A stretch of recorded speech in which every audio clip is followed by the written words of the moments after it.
Amen. Bon, ce matin, on va étudier les textes des Hébreux, chapitre 7. On continue avec la série sur le livre d'Hébreux. Mais avant d'aller sur le chapitre 7, j'ai voulu lire une petite portion du chapitre 5, parce que les deux textes sont vraiment liés. Si vous pouvez m'accompagner, c'est en Hébreux, chapitre 5, on va lire des 1 à 6. Et ce matin, on va lire beaucoup la parole de Dieu. Ce sont plusieurs textes qu'on va lire parce que ce sont tous des passages qui sont connectés. Donc, j'espère que vous puissiez être avec moi pour la lecture. Allons-y. En effet, toute grande prêtre prise parmi les hommes est établie en faveur des hommes dans le service de Dieu, afin de présenter des offrandes et des sacrifices pour les péchés. Il peut avoir de la compréhension pour les personnes ignorantes et égarées, puisqu'il est lui-même aussi sujet à la faiblesse. C'est d'ailleurs à cause de cette faiblesse qu'il doit offrir des sacrifices pour ses propres péchés, aussi bien que pour ceux du peuple. Continuons. Personne ne peut s'attribuer l'honneur de cette charge à moins d'être appelé par Dieu comme l'a été Aaron. Christ non plus n'est pas attribué la gloire de devenir grand prêtre. Ne s'est pas attribué la gloire de devenir grand prêtre. Excusez. Il la tient de celui qui lui a dit, « Tu es mon fils, je t'ai engendré aujourd'hui. » Il dit aussi alors, « Tu es prêtre pour toujours à la manière de Melchizedek. » Ici, dans le chapitre 5, on voit que l'auteur du livre d'Hébreux, il parle du ministère sacerdotal. Vous savez, dans l'Ancien Testament, il y avait un prêtre qui est supposé d'entrer dans la présence de Dieu pour offrir des sacrifices. En premier pour lui-même, pour se purifier, parce qu'il était un homme comme les autres, mais ensuite pour le peuple, pour que le peuple puisse être pardonné de ses péchés. Mais on découvre en lisant le livre d'Hébreux que tous ces ministères-là étaient en vérité une chose qui a été établie par Dieu pour pointer vers Jésus, pour qu'on puisse aujourd'hui comprendre qu'est-ce que Jésus a fait pour nous quand il est entré dans la présence de Dieu pour offrir des sacrifices de sa propre vie en notre faveur. Mais on arrive dans le chapitre 5 et on voit que l'auteur d'Hébreux parle qui s'appelle Melchizedek. C'est qui ces personnes-là? C'est qui ces prêtres qui étaient associés à Jésus dans la parole? C'est ça qu'on va explorer davantage dans le chapitre 7. On va voir c'est qui cette personne, c'est qui c'est Melchizedek. Jésus peut-il être notre prêtre puisqu'il n'était pas un descendant de Lévi? Je vais poser une question.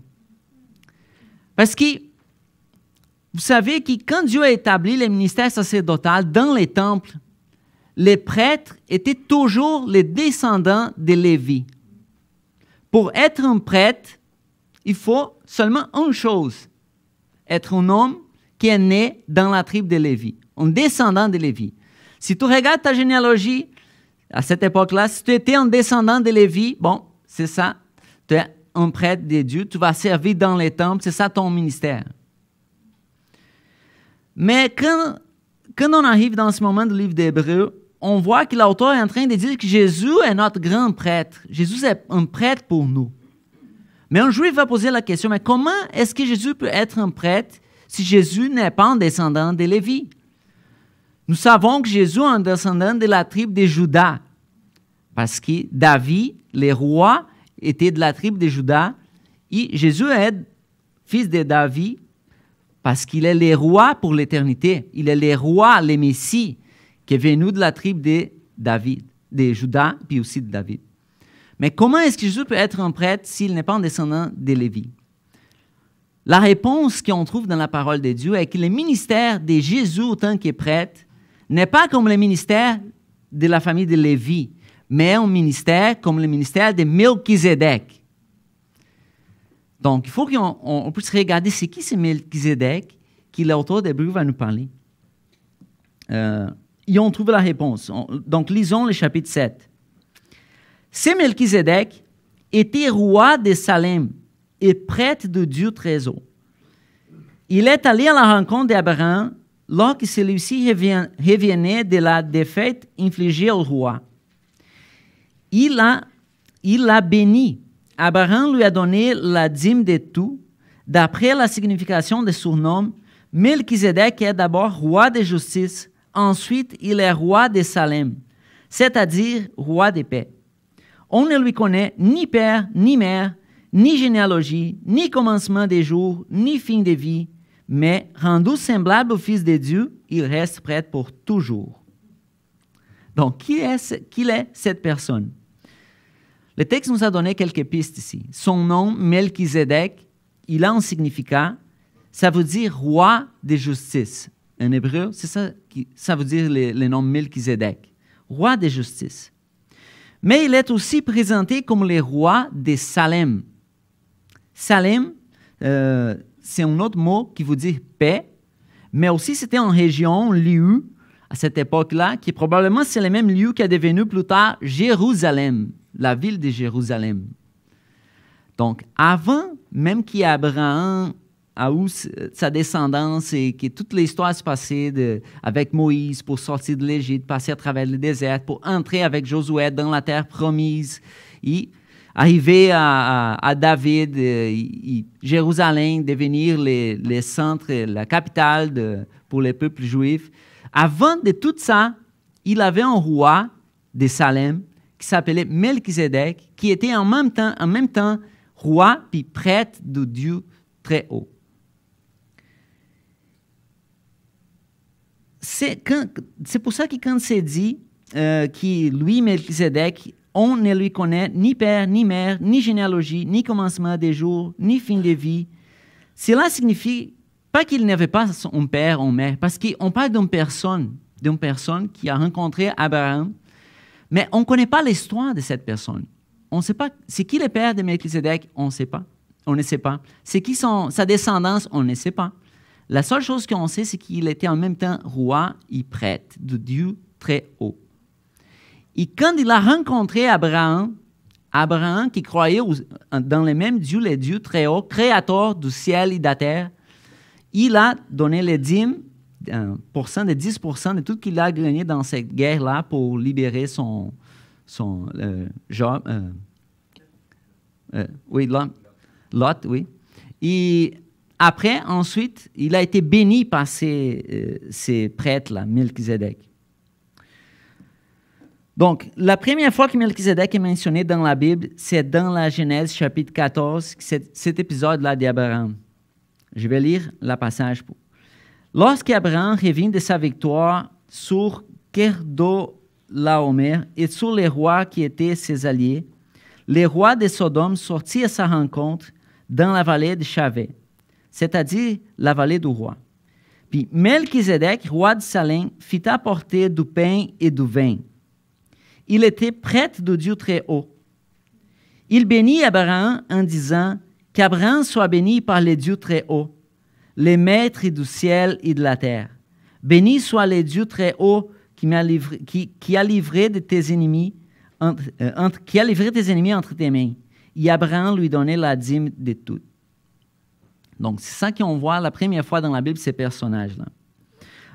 Donc, l'histoire, j'ai raconté un peu, les neveux d'Abraham, là, avaient été capturés pour 4 d'autres rois. Abraham a organisé une armée, il a combattu les 4 rois pour sauver son neveu, Lot.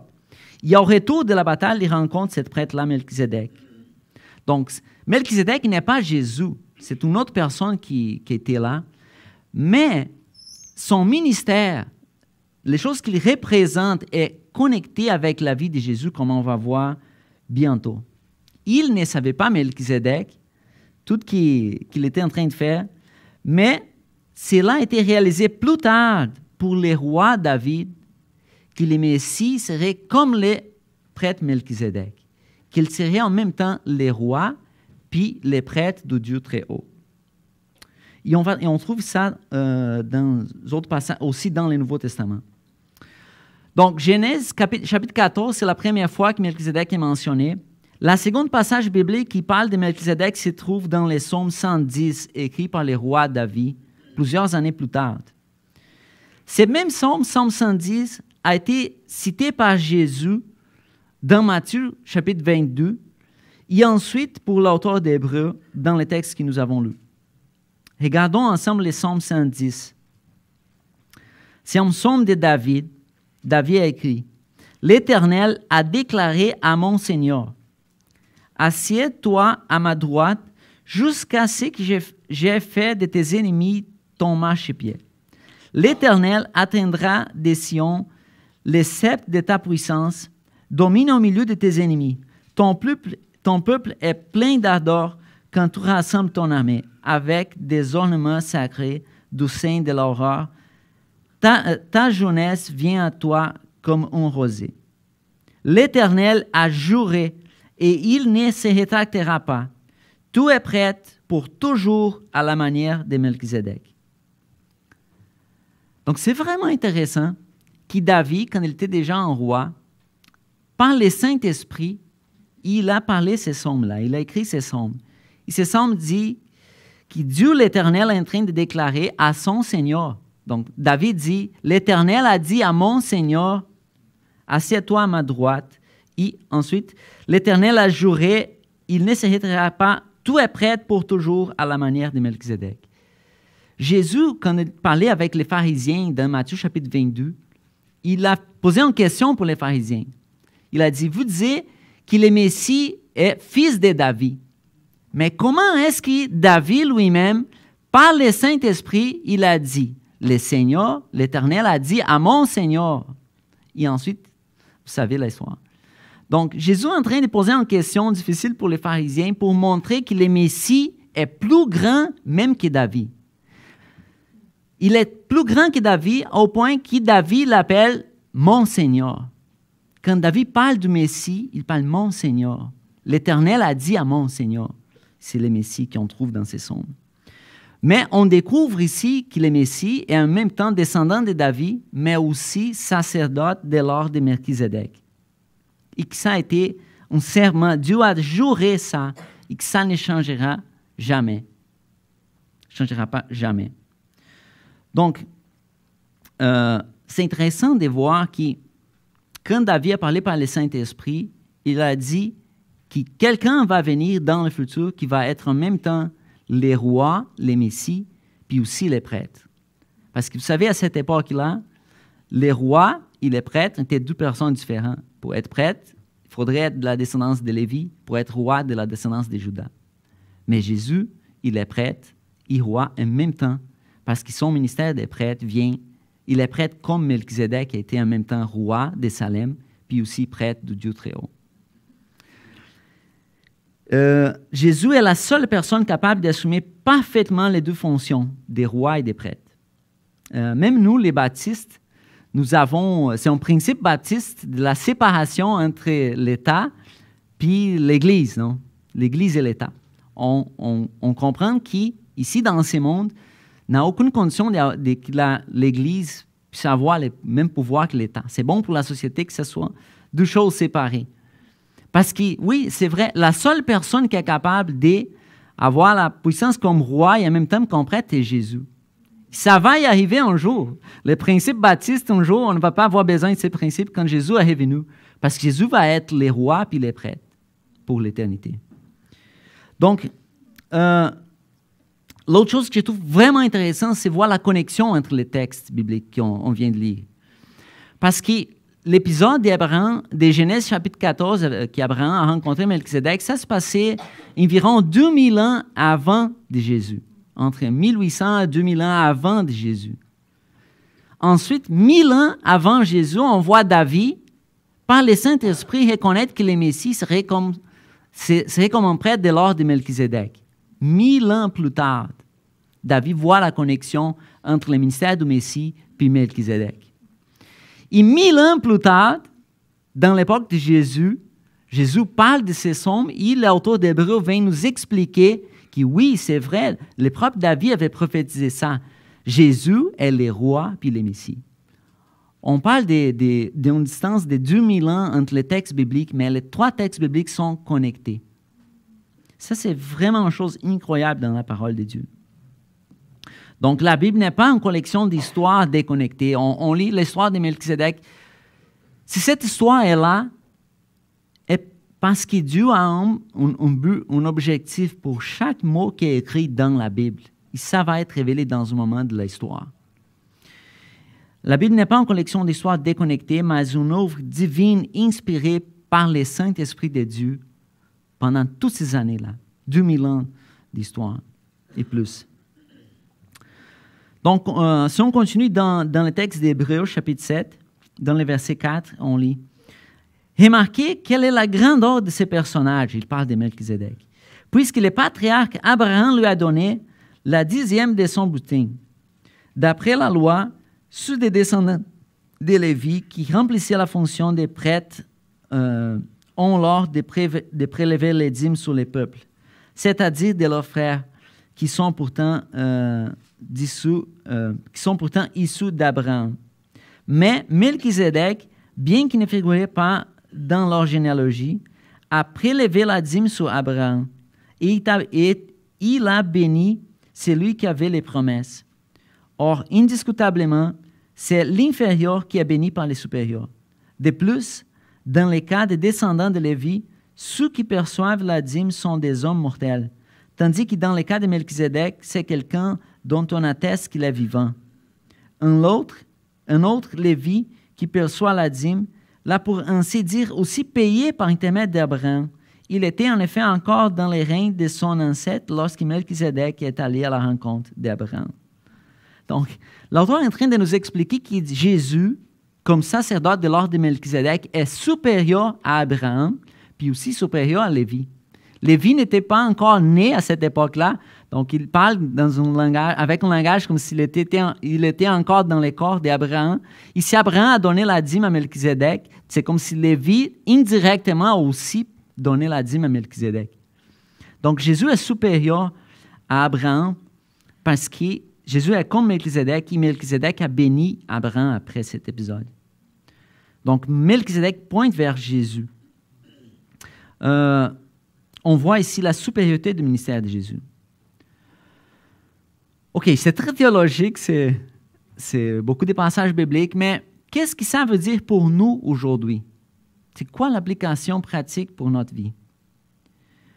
Je vois que l'application pratique, on peut trouver ça si on essaie d'imaginer comment un juif à cette époque a reçu ces textes. Parce que qu'est-ce que cela signifie pour un juif de dire que Jésus est supérieur à Abraham? Pour un juif, Abraham était quelqu'un vraiment important. Était quelqu'un avec qui Dieu a fait l'alliance qui fait en sorte que tout le peuple a été créé. Donc, quand un juif a écouté ce message qui dit que Jésus est plus important qu'Abraham, ça c'est quelque chose. Ça c'est vraiment important. Donc, toute la croyance d'un juif, tout son système religieux, toute sa vie individuelle ou communautaire était liée à l'alliance de Dieu avec Abraham. On apprend qu'aucun autre ne peut avoir une position plus élevée que Jésus. Je vais partager un exemple de ma famille, une histoire qui s'est passée avec ma famille, qui peut-être montre une façon d'appliquer ces textes dans notre réalité.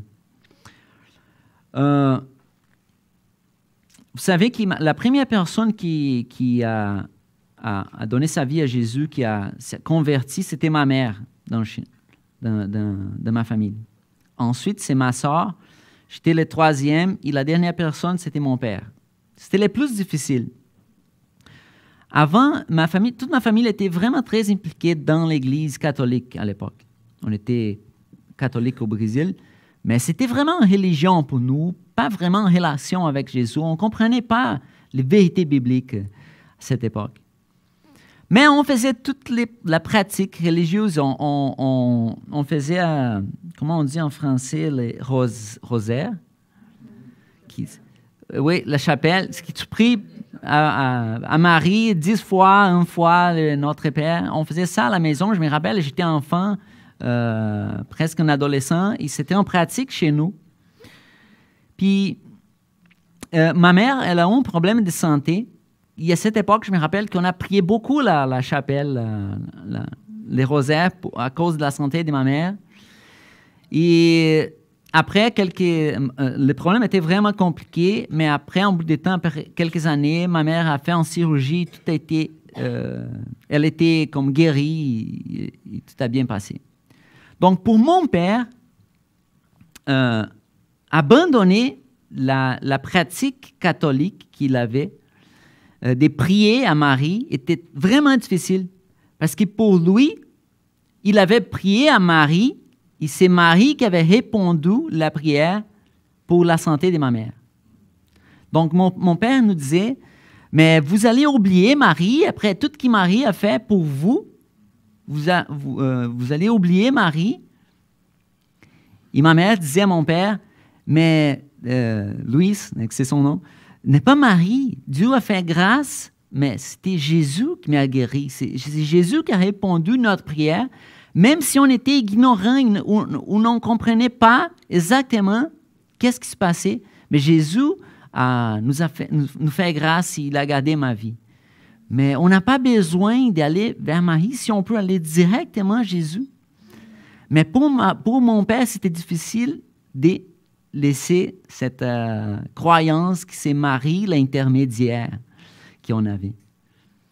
Et je comprends plusieurs personnes qui ont leur religion et parfois ont de la misère, sont attachés à quelqu'un d'autre qui est Jésus. Mais quand on voit ces textes-là, on voit que non, Dieu a déjà envoyé l'intermédiaire pour nous. C'est Jésus. Et on a l'accès direct à lui. On n'a pas besoin d'autres personnes pour intermédier notre relation avec Dieu. Parce que Jésus lui-même est venu pour faire ça pour nous. Il est tellement haut qu'on trouve ici qu'il est vraiment plus important, même qu'Abraham, même qu'il est prêtre lévitique, n'importe qui, Jésus a une position incomparable. N'a pas d'autres personnes comparables à Jésus. On n'a pas besoin d'autres intermédiaires. On peut aller directement à lui parce qu'il est le grand prêtre établi pour toute l'éternité. Donc, je partage cette situation qui se passait dans ma famille parce que je sais que plusieurs personnes sont attachées à plusieurs d'autres choses, mais la parole nous dit non, tu n'as pas besoin, c'est Jésus. Si tu as Jésus, tu as accès direct à Dieu par Jésus, par son sacrifice. Le ministère de Jésus est donc supérieur au ministère même des prêtres lévitiques. On va continuer la lecture dans le verset 11. Si donc la perfection avait été possible à travers le ministère des prêtres lévitiques, car c'est bien sur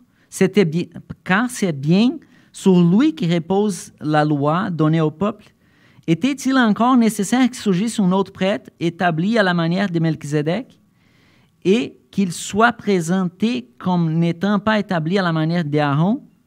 Puisque le ministère des prêtres a été changé, il y a nécessairement aussi un changement de loi.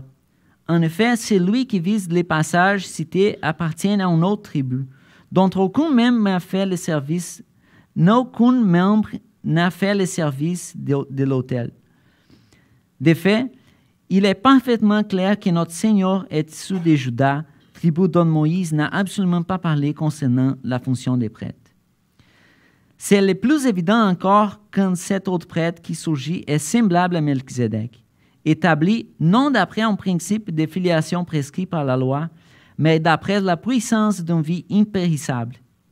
De fait, ce témoignage lui est rendu. Tu es prêtre pour toujours à la manière de Melchizedek. Il a ainsi abolition de la règle précédente à cause de son impuissance et de son inutilité, puisque la loi n'est rien amène à la perfection, mais par ailleurs, il y a l'introduction d'une meilleure expérience par laquelle nous nous approchons de Dieu. Donc, le ministère de Jésus est supérieur au ministère lévitique. Nous avons vu dans cette portion du texte que le ministère lévitique n'était pas suffisant pour mener à la perfection. C'est on ne peut pas compter, on ne peut pas savoir combien d'animaux ont été sacrifiés dans les rituels qui ont été faits pour la purification du peuple. Et ça ne serait jamais suffisant, parce que c'était un rituel pour montrer au peuple c'est quoi que Jésus va faire. Pour montrer combien sérieux c'est les péchés. Qu'à cause du péché, la mort est devenue. Mais les sacrifices qui ont été faits dans l'Ancien Testament n'ont pas été suffisants pour purifier les peuples, parce que c'est le sang de Jésus qui a purifié le peuple de Dieu. C'est le sang de Jésus qui est suffisant pour ça.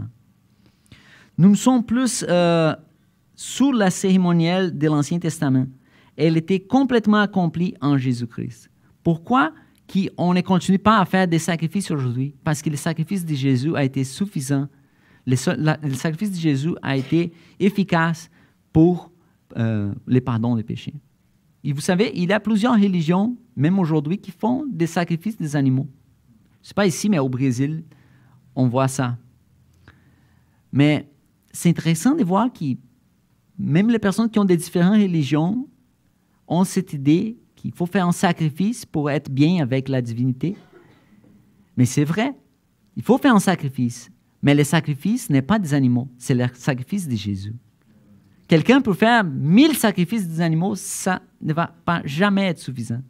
Mais si quelqu'un fait confiance en Jésus, fait confiance au sacrifice de Jésus, c'est ça. Nous sommes pardonnés, nous sommes nettoyés, je ne sais pas si je peux utiliser ces mots, purifiés de nos péchés. Merci. Donc, c'est à cause que Jésus a fait son sacrifice qu'on n'a pas besoin de continuer à faire tout ce qui a été établi dans l'Ancien Testament en termes de cérémoniels et sacrifices. Jésus n'a pas été établi comme prêtre à cause de sa descendance, mais à cause de sa résurrection. Donc, on trouve ça dans le texte qu'on parle que c'est à cause de la vie éternelle que Jésus a reçu les sacerdoces de Melchizedek. Donc, c'est à cause de la résurrection de Jésus qu'on voit qu'il est vraiment le Messie et capable d'être notre prêtre. Et le ministère de Jésus nous donne une meilleure espérance. C'est une meilleure espérance, c'est une espérance vraiment fiable que nous avons en Jésus-Christ. Un autre élément qu'on peut voir, c'est que le ministère de Jésus est éternel. Il a été établi par les serments de Dieu. Récemment, normalement, quand je vais au travail le matin, j'écoute la radio. Donc, c'est 30 minutes que j'écoute ici, Radio Première, parce que parle beaucoup, pas de musique. J'ai fait ça juste à cause du français. Donc, récemment, je pense que peut-être vous êtes au courant, c'est passé un épisode des élus à l'Assemblée qui ne voulaient pas prêter serment au roi. Je ne vais pas entrer dans les affaires politiques, mais je trouvais ça intéressant parce qu'un des arguments qu'un des politiciens disait, c'est qu'aujourd'hui, dans le monde d'aujourd'hui, les personnes parlent, mais on ne fait pas attention à les paroles. On peut faire les sermons juste à cause du rituel, mais ce n'est pas vraiment ça qui va se passer. Je trouvais intéressant parce que c'est vrai, peut-être aujourd'hui, n'est pas tout le monde qui, quand donne la parole ou dit quelque chose, va vraiment être en train de faire ça. Mais regarde, quand Dieu fait serment, si Dieu dit quelque chose, et si Dieu fait un jurement, un serment, ça c'est une chose qui ne va jamais changer. Parfois, Dieu fait des avertissements, les peuples changent son comportement, trouvent la repentance et tout, et Dieu, Dieu fait grâce. Mais tout le temps qu'on trouve dans la parole de Dieu que Dieu a juré, que Dieu a fait serment de quelque chose, ça ne changera jamais. C'est un mot qui ne changera jamais. Donc, cela soulève la question du serment de Dieu. On va trouver ça dans les versets 20 jusqu'à 25. Cela n'est pas fait sans prestation de serment. En effet, si les Lévites sont devenus prêtres sans qu'un serment soit prêté, Jésus, il est devenu à travers les serments prêtés par Dieu, qui lui a dit, le Seigneur a juré, il ne se rétractera pas. Tout est prêt pour toujours, à la manière de Melchizedek. C'est pour cela que Jésus est le garant d'une bien meilleure alliance. De plus, il y a eu des prêtres lévitiques en assez grand nombre, parce qu'il a mort les empêchés de rester en fonction. Mais lui, parce qu'il demeure éternellement, possède la fonction des prêtres qui ne se transmet pas. Par conséquent, il peut aussi sauver parfaitement ceux qui s'approchent de Dieu à travers lui, puisqu'il est toujours vivant pour intercéder en leur faveur. Donc, le ministère éternel de Jésus est établi par le serment de Dieu. Le ministère lévitique, il était temporaire. Il était pendant un bout de temps. Il était temporaire. Mais c'est lui, le ministère de Jésus, l'éternel. Les Lévites ont été remplacés. Chaque fois, un Lévite a été prêtre pendant sa vie, mais après qu'il est mort, l'autre prêtre doit devenir. Il était toujours fait prêtre à cause de la loi, pas à cause du serment de Dieu. Mais Jésus, non. Jésus a été établi comme prêtre à cause que Dieu a fait serment. Il a dit que ça n'avait jamais changé. Et à cause que Jésus vive pour toujours après sa résurrection, ça n'avait jamais changé. Il n'aura jamais un autre prêtre pour remplacer Jésus. Ça, c'est le point. Jésus est le prêtre à jamais. Jamais on va voir un moment dans l'histoire quand, OK, Jésus a été prêtre pendant un bout de temps, mais maintenant, Dieu a envoyé un autre prophète ou quelqu'un d'autre, et quelqu'un d'autre arrive, plus important que Jésus, qui va prendre sa place. Il va devenir le prêtre pour non. Parce que Dieu a donné sa parole, il a fait prêter serment, il a dit que ça ne va jamais changer. Vous savez qu'il y a plusieurs religions qui ont été créées après le christianisme, viennent avec d'autres révélations, ou mettre d'autres personnes parfois dans une place plus importante même que Jésus. Ici, on trouve la réponse. Le ministère de Jésus est établi pour toute l'éternité. Il va être toujours le prêtre qui intercède pour nous dans la présence du Père. C'est pour ça qu'on peut toujours faire confiance à lui. Et le dernier point, le sacrifice de Jésus, il est parfait et efficace. Versets 26 à 28. C'est bien un tel grand prêtre qu'il nous fallait, saint, irréprochable, sans souillure, séparé des pécheurs et plus élevé que les ciels. Il n'a pas besoin, comme les autres grands prêtres, d'offrir chaque jour des sacrifices. D'abord pour ses propres péchés, ensuite pour ceux du peuple, car il a accompli ses services une fois par toutes en s'offrant lui-même en sacrifice. En effet, la loi établit comme grand prêtre des hommes sujets à la faiblesse, tandis que la parole du serment prononcé après l'instauration de la loi établit le Fils, qui est parfait pour l'éternité. Donc, le sacrifice de Jésus est parfait et efficace pour toute l'éternité. Tous les autres prêtres, là, ils ont été des hommes imparfaits. Vous savez les histoires, on peut lire dans l'Ancien Testament, les fils d'Aaron, par exemple. Vous vous rappelez l'histoire des fils d'Aaron? Ont été imparfaits. Les fils d'Élie ont été imparfaits, ont commis des grands péchés. Ils étaient prêtres, ils ont fait des péchés. Mais Jésus, non. Jésus était le prêtre parfait, qui n'a pas besoin d'être remplacé. Son sacrifice, donc, est unique, suffisant et efficace. C'est juste en Jésus qu'on trouve un sacrifice capable de nous pardonner de nos péchés, de nous purifier de nos péchés. À rien d'autre. Donc, qu'est-ce qu'implique le sacrifice de Jésus pour notre vie? Non seulement il nous pardonne, mais il nous donne aussi un héritage en tant que fils du roi. Et Jésus nous donne aussi le privilège de pouvoir entrer directement en sa présence. Jésus est le roi, il est prêtre. Mais il nous donne l'héritage comme fils du roi. Et il nous donne l'héritage de son ministère sacerdotal, de pouvoir entrer dans la présence de Dieu par lui.